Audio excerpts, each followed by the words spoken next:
you're going to see a former dude from McKinsey, who is the marketing guy of all marketing guys, thinking of speed. He is going to help me with my business, and you're going to maybe be able to apply some of these concepts to your business. At the same time, who knows? Maybe I'm going to help him on his business. He just doesn't know that yet.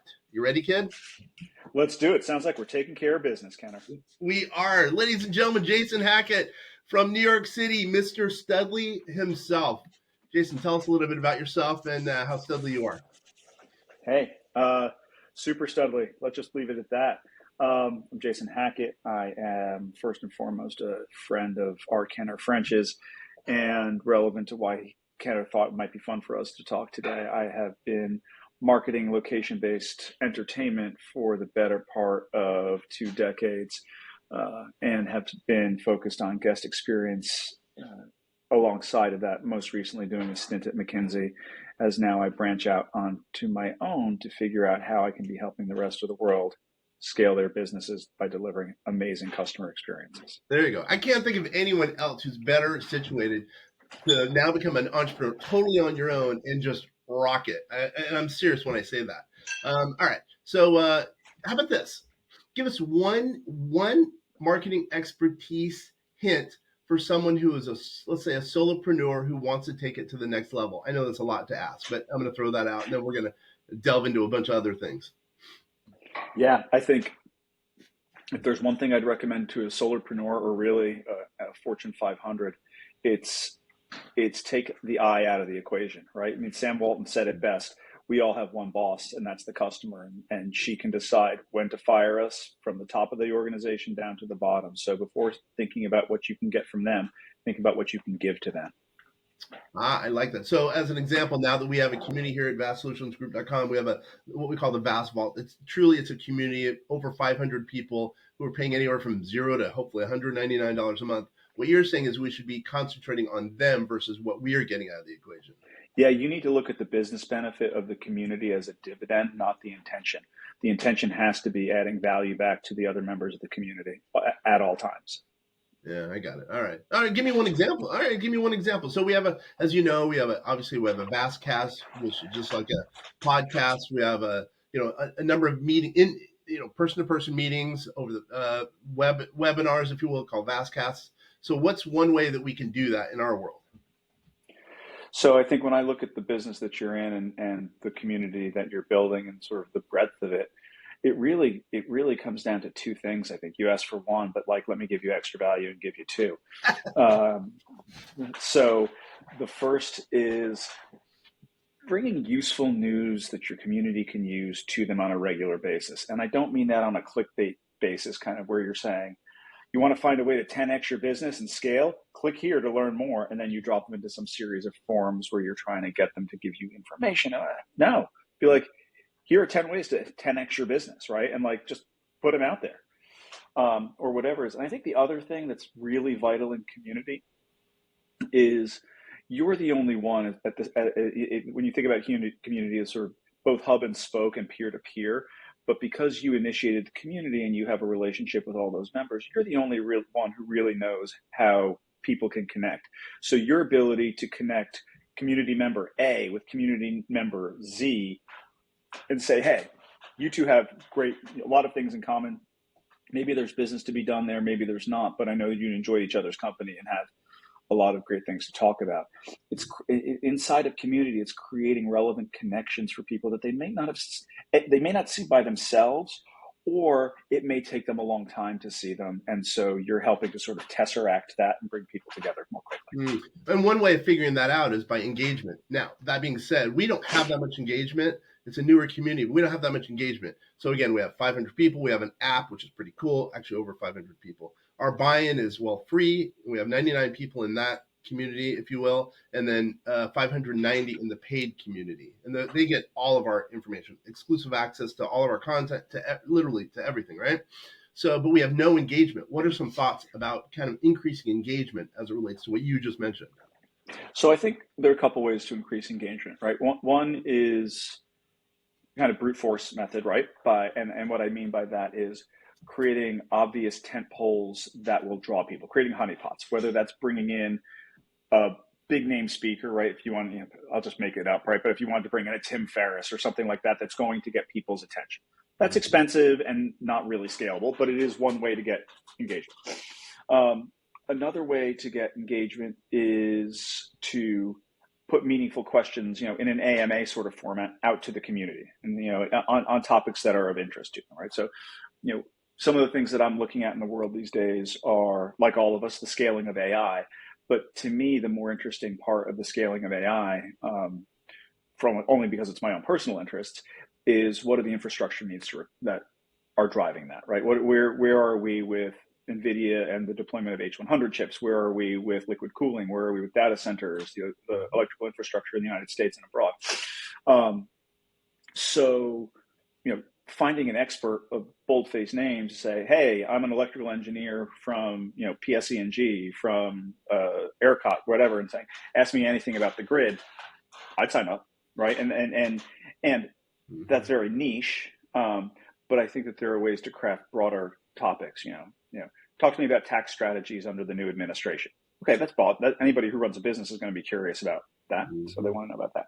And I think the third way, and this is the most impactful, but it does take some work. It's impactful and it's scalable, which is giving members the opportunity to share their information, share their knowledge with others. So as opposed to you at Vast HQ pumping out to the people, invite key members of your community to come on to talk about what they do, to answer questions, to be resources for each other. Because ultimately, community is about being resources for each other, right? It is not a one-to-many broadcast transmission model.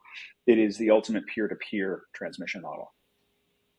Dude, you are wicked smart. That's exactly right. We're trying to, the things you've already mentioned, bringing in big name people. We have big name people. I mean, luckily, somehow I've gotten to know some big name people, and more importantly, they know me. So yeah, I mean, on the horizon is that to bring in even more big name people to the community, number one. And then number two, I think what you're saying is, going back to, I guess, the engagement, we need to provide more networking within our community. And I think that'll be kind of easy. We just haven't really done that yet because it's so new, but I think it'll be kind of easy because I think we have a lot of people who could be benefiting one another. And, what will happen is, instead of everything being worth $1 to everyone, it'll be worth $5 to everyone, because all our people, I think, are going to be able to communicate, get along, I hope, and then really grow with one another, because I think we have a lot of resources in our community. A lot of people who are, media studs or real estate investors, tax people. We have a lot of people who can equal a lot of benefits for everyone involved. I really believe that. So that's interesting. No doubt.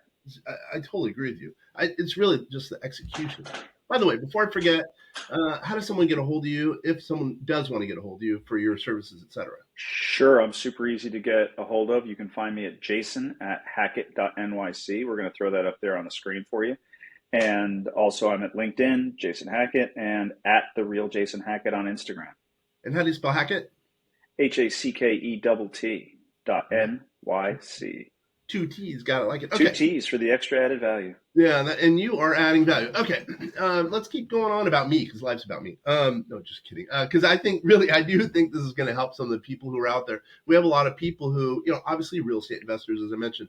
We have a ton of real estate agents who I think are now starting to think about marketing more than they ever have from the feedback we're getting. So now thinking about a real estate agent, let's say it's a real estate agent making, $300,000 a year. They've got a good business going on, but now they want to increase their market share. They want to get to maybe $600,000. What are some key things that they should think about with respect to marketing and, increasing their market share? No, look, I think that real estate's something I've been involved with on and off for a long time, right? Because all the business I've been doing has been location-based businesses. Mm-hmm. And I think that the challenge that a lot of real estate agents and real estate developers come up against is they get too caught up in thinking about the plot of land, thinking about the building. They want to talk about the stuff, when ultimately, let's be honest, real estate is an enabling function. It is not the end all be all. It is the enabling function. So if I were giving any advice to a real estate agent, I'd be out there talking to them on the commercial side of things about thinking about their clients' businesses. What does the client need to do for their business? What is beyond square footage? They need 5,000, 10,000, 100,000 square feet. what is the client trying to get done with the business, and how can real estate be an enabler for that? Not Mm. only about the location and the specifics of the parcel and the property, but how can a thoughtful real estate strategy help them accelerate their business while minimizing costs, right? Real estate for any business, whether it's a lease or an own, is the single biggest albatross on the P&L, right? It is the hardest thing to get out of. It is the thing that, if it's not thought about thoughtfully, can crush a business, no matter how good it is on an operating basis. So as a commercial real estate agent, I want to think about the client's business, and I would rather serve them in small ways multiple times than try to make that one big sale one time, because I think you'll have a better partnership. On the residential side of things, I think residential real estate generally tends to be a little bit better in this regard, but thinking about the family's needs or the individual's needs, like what are they needing to do? What type of life do they want to live? Do they really need 5,000 square feet in a prime location, given who they are and what they want to live? Or maybe you should be showing them 3,000 square feet in a good but not platinum location, because it gives them the opportunity to do more with their kids for school or to take the trips that they want to do. It's one of my favorite anecdotes on the face of the planet ever is that story about the two bulls up at the top of the mountain, right? Young bull and an old bull. And the young bull looks up at the old bull and he says, hey, Dad, there are all those cows down in the valley. Let's go down and get us one. Run down there and get us one. The old bull just kind of looks at him and is like, no, son. Young bull's like, what? It's like, nah, let's walk down there and get all of them. And it's life is full of cliches for a reason. Go slow to go fast. So I totally hear you. Just like you to come up with that analogy, that story. That was good. So, so let me ask this: we have a number of people who are actually real estate agents, in this case, agents who are thinking about starting communities, just like what we have at Vast Vault. Mm-hmm. What are your thoughts on that? Do you think for a real estate agent to do something like that makes sense, or do you think that might not be worth the work for a real estate agent in this example?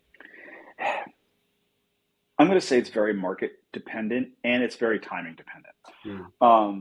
And what I mean by, let me start with the market piece first.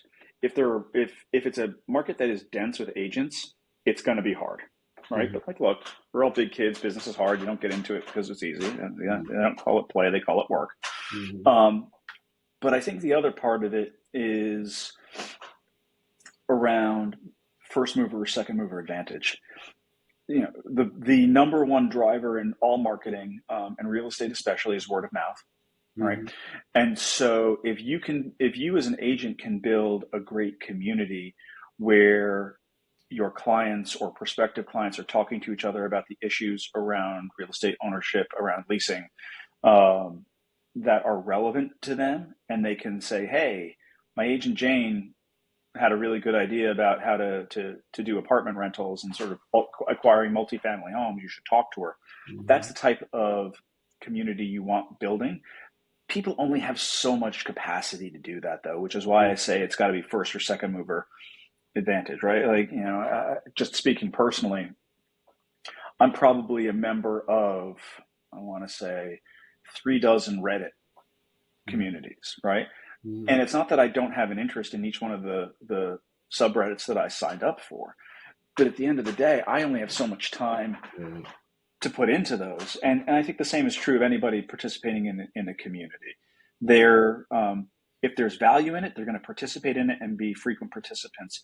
But if the communities start to get redundant, if you've got 10 real estate agents in a given territory and they all start communities, no one's going to get anywhere. So that gets to an actually interesting third point that your agents might want to consider, which is think about the spirit of cooperation as opposed to competition. Yes, everyone wants to get a listing, everyone wants to sell, but ultimately they're going to make the decision about what agent to go with based on business decisions, but also the personal vibe, the relationship, right? So maybe your agents in specific markets are collaborating with each other on these communities. And look, cream rises to the top. And so agents who they collaborate together on the structure and the ownership, if you will, of the community. But each individual agent's participation in that community, the support that they bring to the members of that community, it's going to show. And also, people do different things, right? People respond to different ways. So you and I co-owning a community, as an example, we might both be very active in it and be very supportive, but one group of people is going to relate to how I engage and the things that I have to say and my tone and my style.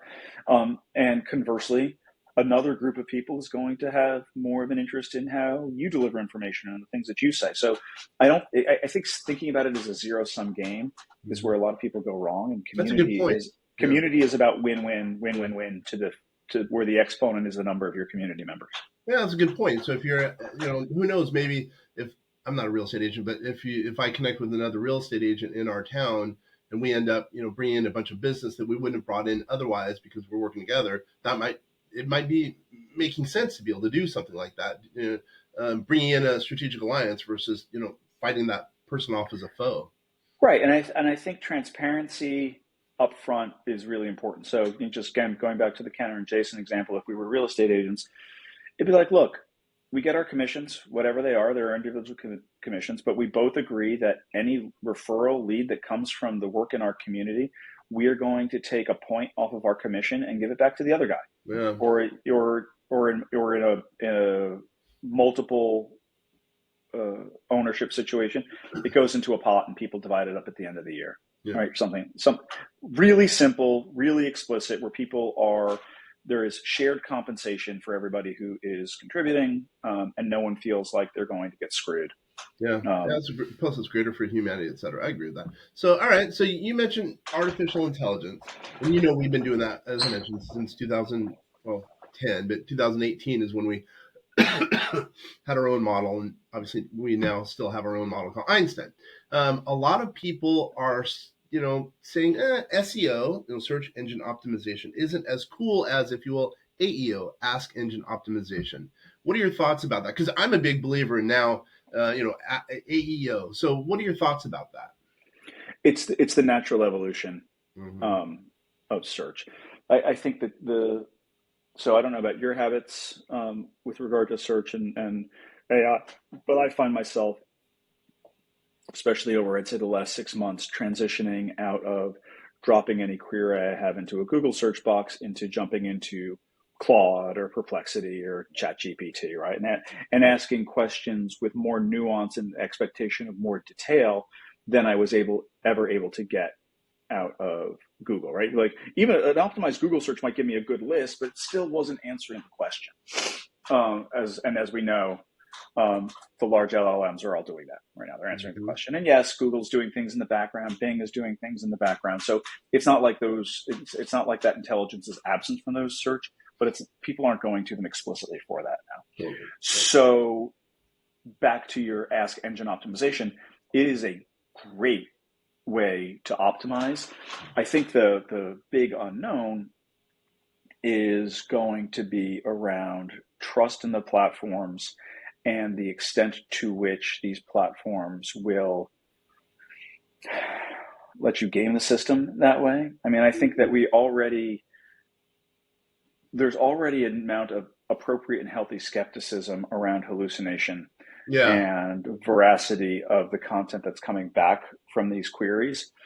And so if I'm running Anthropic or OpenAI, Perplexity, I'm going to be extraordinarily cautious about letting my results be manipulated for all intents and purposes by people looking to direct traffic. And it is going to happen as the LLMs get better and responses get better and hallucinations are cut down to low single-digit percentages of results. So like anything, one has to prepare and one has to start building those muscles now, but it's going to be a transition. It's not something that no one should decide that they're going to flip off their SEO program today and run over and push all their chips into the middle of the table on an AEO program. But like anything, you need to start a time and resource allocation process that maybe begins with 5% today and builds to 20% next year, and then maybe to 50% the year after that. You have to keep an eye on these. I'm making the numbers up just for illustration purposes. But build the muscle, track it, learn how it works, so that when it's time for you to be pushing, 80% of your chips into the center of the table on AEO, you know what you're doing. You know what to ask for if you're looking for a third party to help you, and you can be running quickly as opposed to playing catch up.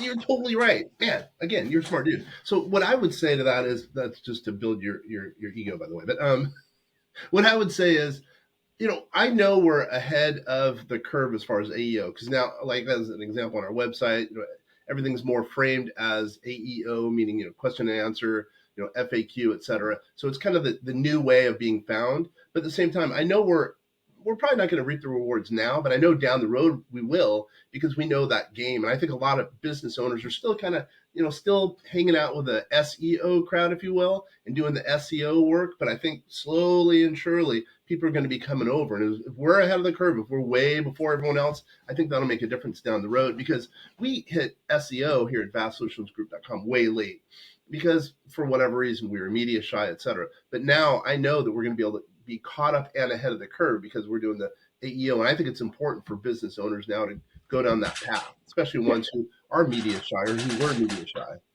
I'm going to make an assumption here, Kenner, and I apologize if I'm off about this, but I want to, something you just said picked up on something I want to throw into the conversation, which was, you were late to the party on SEO.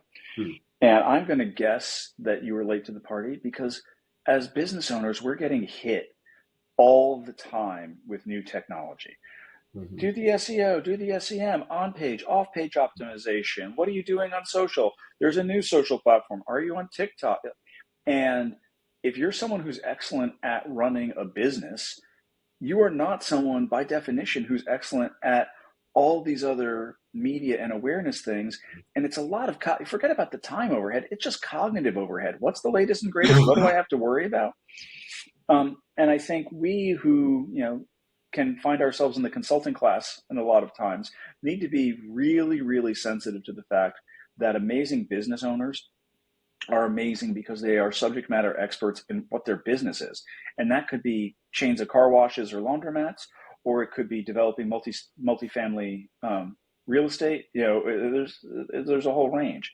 So, we want to make sure that we're being very thoughtful around the choices that we're advising these folks to make. And similarly to, if you're listening to this and you are a business owner, you don't have to go all in on everything all the time. But what you should be doing is taking 5%, 10% of your week, at least from a time perspective, and playing around with these things. Most of them you can play around with for little to no money. And when I say little to no money, I mean literally like maybe you spend $100 on some ads or something like that, or you go to Fiverr and you have someone do some creative or stuff like that, or you just do it for free on your own with Canva. But learn the dynamics and learn how the specific tools are relevant to your business. Because at the end of the day, unless you're a media guy, media gal, none of us are in the business of media. We're in the business of satisfying our customers with the products that we are excellent at. Yeah. Wow. Let me answer that. By the way, your assumption was totally wrong. I was media shy because I'm embarrassed to say this, but I've said it before and I'll say it, I guess, a little bit more specifically to the situation. I thought it was too cool to do marketing. I hate to say that, but it's very true. I thought, I don't want to do marketing. I don't want to do SEO. I knew the business was coming to me. Luckily, we've been able to be pretty good at getting referrals. But at the same time, it's hard to scale based on referrals. So it really didn't work. Now it's hit me that there's really two components of a business, one marketing, and then one research and development, or specifically on services and products, research and development. You have to have those two things. You can have the greatest products and services based on the research and development, but if no one knows about it, it doesn't matter. And you could have everyone talking about all the great, stuff you have, but if you don't have products or research based on research and development, nothing's going to happen. And I admit I was totally wrong. Now I'm shifting. Now I think it's vital to have a marketing person kind of to make your funnel big, and then also have a good product and service down below that, if you will.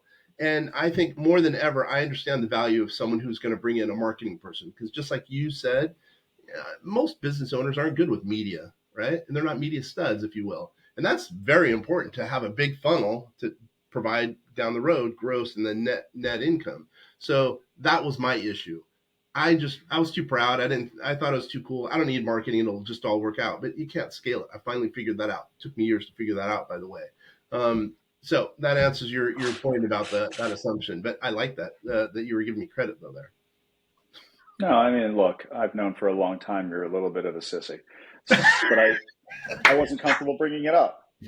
I can fully admit it. Speaking of being a sissy, so wait a minute. So you have a presentation here. I don't know if you could talk about it or not, but you don't have a funnel. Speaking of marketing, so let's talk about you a little bit. What's your deal there? And you know exactly what I mean. Wow, so you're turning the spotlight on me, huh? I am, ladies and gentlemen. Yep.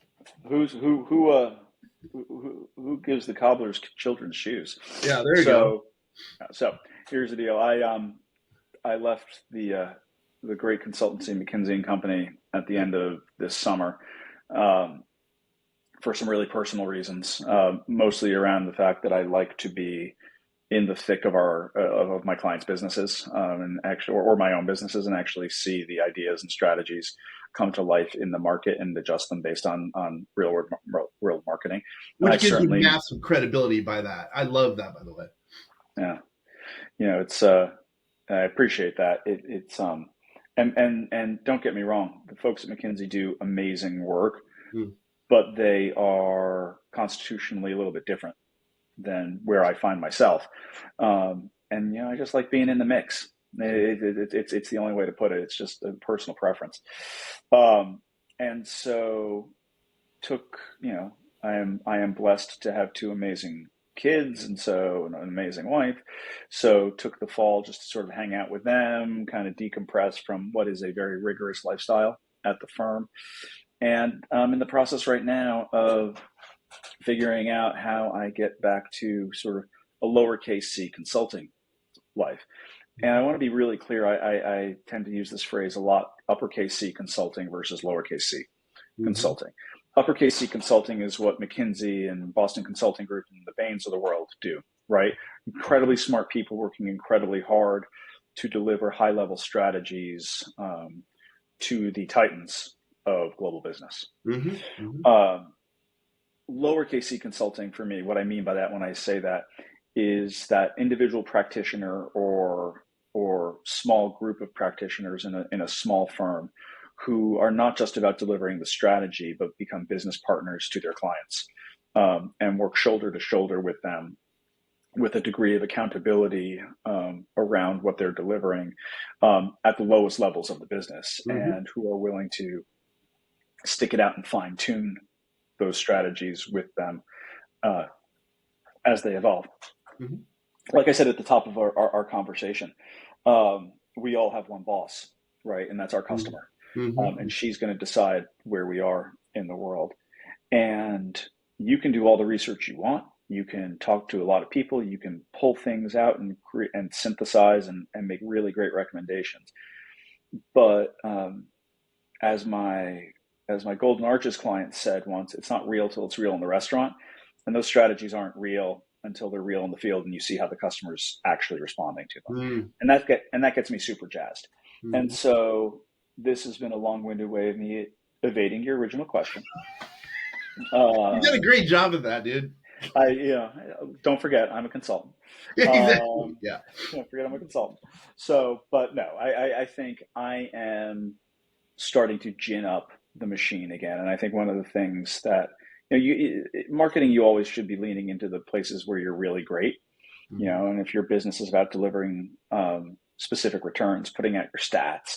For me, I like to share my knowledge. So I've got some speaking gigs coming up. I'm starting to revamp my website so that it's easy to find me and sort of, hear the things I have to say. I have no interest in putting up a site that says, these are the 20 services we offer. Call us for any one of those. I'm smart. I also don't think I have too much of an ego. So I'm going to help you with what I can help you with. And I'm also going to find the best people I possibly can to help you with the things I know that I'm not good at.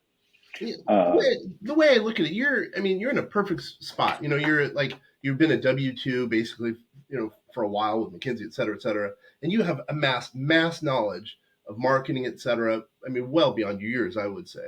And at the same time, I think you probably have a pretty good following. You have some speaking gigs coming up, so I would think you'd be able to turn on the spigot pretty easily to new business. All you have, in my opinion, all you have to do is if you're speaking to 200 people, say, here, go to my website, get my free whatever it is, free guide, and then people go into your funnel, and then that becomes passive income because you put together a SaaS system for them. I think what you've got going is going to be pretty easy to turn on income down the road.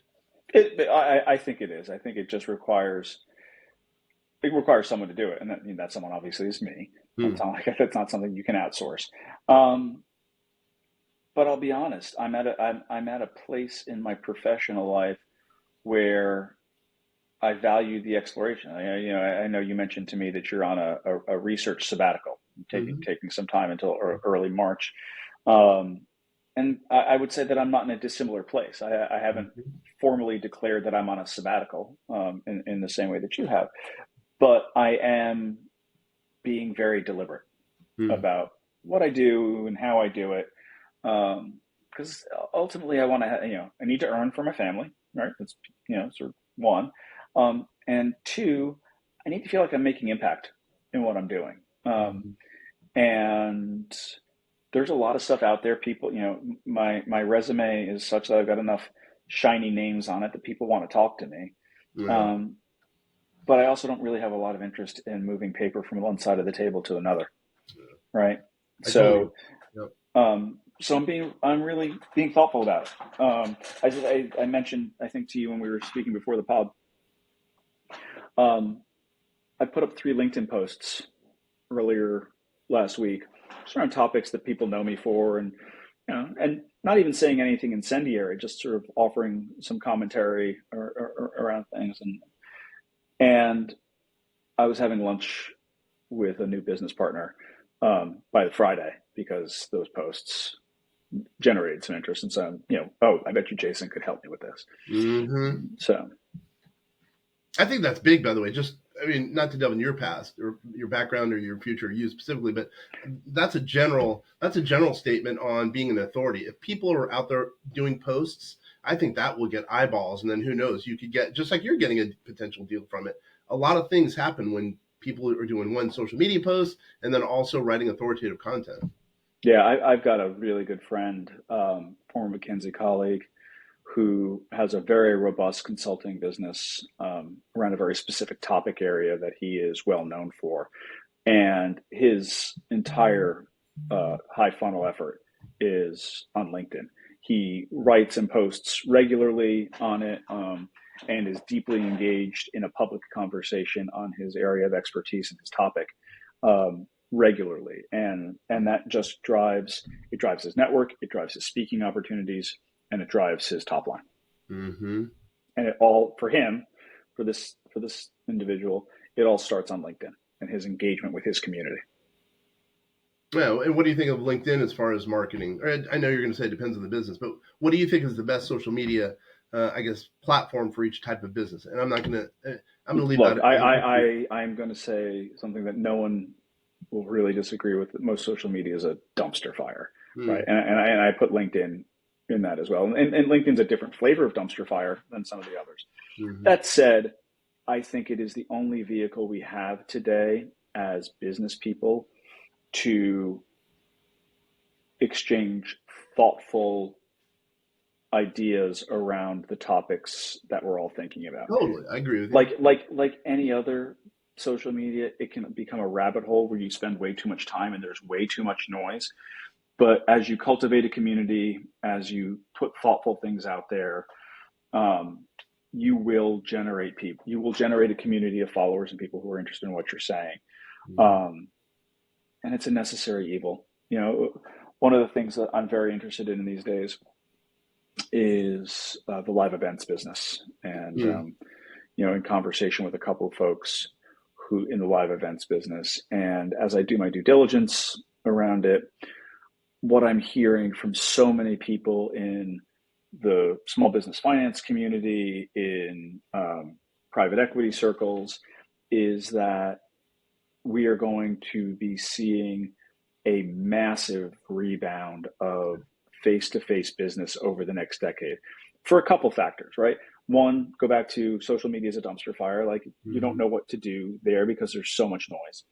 Two, a continued COVID rebound. We don't know, people don't like being in isolation. Yep. And then three, all these RTO mandates. Some will hold, some will not. But at the end of the day, I think that people are going to be drawn to doing work in person and, taking the measure of the individual, right? Like if I don't know how about you, but I get 5 or 6 in-mails a day from people who want to do business with me or learn about this or do that. What? I don't have time for any of that. But if I meet you at the floor of a conference in Anaheim or Ann Arbor or London or Singapore, and we talk and we build a rapport, of course I'm going to do business with you because now I've gotten to know you. And, that doesn't have to be deep. It doesn't have to be we become besties, but I've shaken your hand. I've seen that you're real. There's a business there to be done and we've got aligned interests. Now let's do it.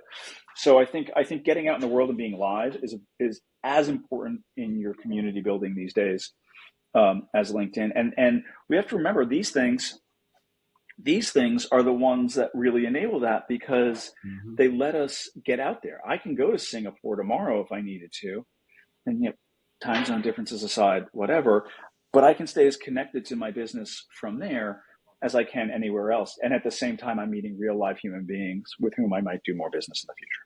Yeah, what I would say is I think now the new currency is attention. And I think at the top of the funnel would be a marketing guy like you, if you will, online, social media and online, and then coming all the way down to the bottom of the funnel, which is in person. But I think it takes a lot to get there because we're a nationwide company. I live on Bainbridge Island, but we have clients all over the country. But I think it's a lot of work to get people in the funnel, by the way. But down at the end of the funnel is we're going to have 2 different live events during the year, but it's a lot of work. But at the same time, when we get that person to an event, let's say in Palm Beach on October 2nd, like we're going to be doing in Florida, that's when I know those people are really serious about our community. And I know that they're willing to pay a little bit more, as an example, because they're paying their time to fly from, let's say, California to Palm Beach. But that all being said, I think still social media, it's a vital component because nowadays people need to see your name, your face a lot more, and then it drives all the way down to in-person events. Does that make sense? Yeah. So think of it this way, right? Social media gets your attention. Yeah. Community converts attention to intention. Yeah. And then in-person events convert intention to execution. Yeah. And that's how it works. And that if someone's gonna be in that in-person event, they're gonna be with you a lot longer. They're also gonna tell more referrals, et cetera, et cetera. Well, you said that. Can you say that again? I like that. Say that one more time. So social media gets your attention.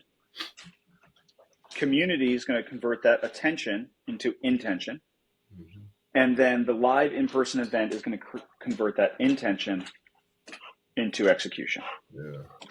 Dude. Or retention, if we want to keep going with the shun. Or retention. I'd say retention, because to us, people staying around longer as a client means more than anything to us. Plus, because they're going to give us referrals, et cetera, et cetera. Yeah, I'm still workshopping the words here, Kenner. So I'm glad to have you as a co-author on this.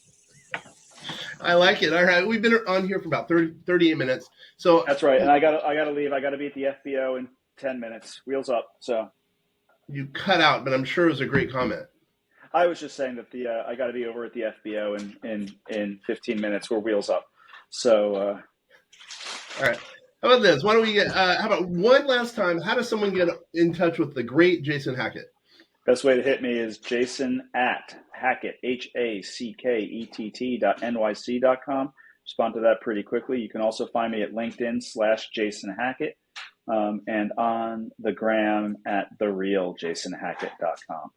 Kids, my name is right there. Boom, boom, boom, boom, boom. There you go. Lovely lavender. Kids, this was a special one. Jason's a good guy. I've known him for a while. I trust him. He's smart. He'll help your business. I can pretty much promise you that. Once again, this is Kenner French, Vast Voice, telling business secrets to entrepreneurs. Kenner French with VastSolutionsGroup.com. Thanks, everybody. Let's